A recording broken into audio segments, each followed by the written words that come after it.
अस्सलाम वालेकुम दोस्तों। लद्दाख में भारतीय फ़ौज की खूब ठकाई हुई है और इंडियन का परचम उतारकर चीनी फ़ौज ने अपने मुल्क का परचम लद्दाख में लहरा दिया है और इंडिया के फ़ौजी भी अगवा कर लिए हैं और वहां से भगा भी दिया है कुछ फ़ौजियों को और काफ़ी फ़ौजियों को मार भी डाला है।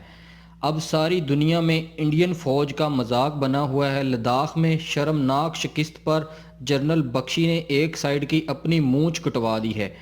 एक सारफ ने समाजी राब्ते की वेबसाइट ट्विटर पर जनरल बख्शी की तस्वीर शेयर करते हुए कहा कि जनरल बख्शी की एक साइड की मूंछ नहीं है जबकि दूसरी साइड की मूंछ है।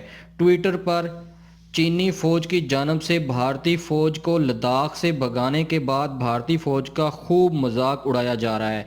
एक और सारफ ने कहा कि जनरल बख्शी ने भारतीय फ़ौज को चीनी फ़ौज के सामने सरेंडर करने पर अपनी मूंछ उड़ा दी। उन्होंने कहा कि face with tears of joys, क्या नमूने हैं ये लोग, सोच लें, ऐसी फ़ौज है भारत की।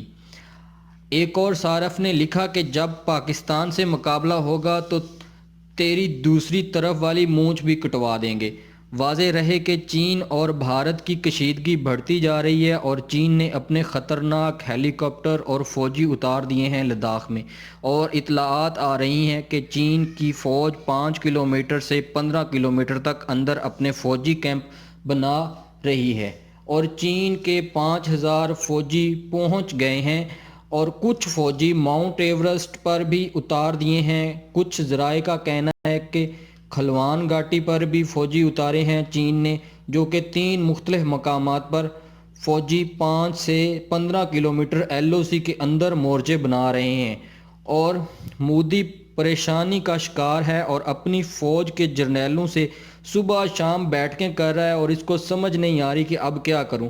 अब चीन ने ये सब इसलिए किया है कि भारत अमेरिका कहने पर पाकिस्तान में सी पैक वाले इलाकों पर हमला करना चाहता था, तो चीन ने इनको सबक देने के लिए ये इक़दामात उठाए हैं और अब इनकी फ़ौज समेत इनकी हुकूमत को भी रोना पड़ा हुआ है।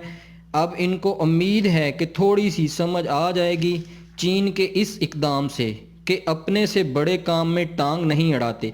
जाने से पहले हमारा चैनल सब्सक्राइब करें और बेल आइकन दबाएं ताकि हमारी हर नई आने वाली वीडियो का आपको नोटिफिकेशन मिल सके। अल्लाह हाफिज़।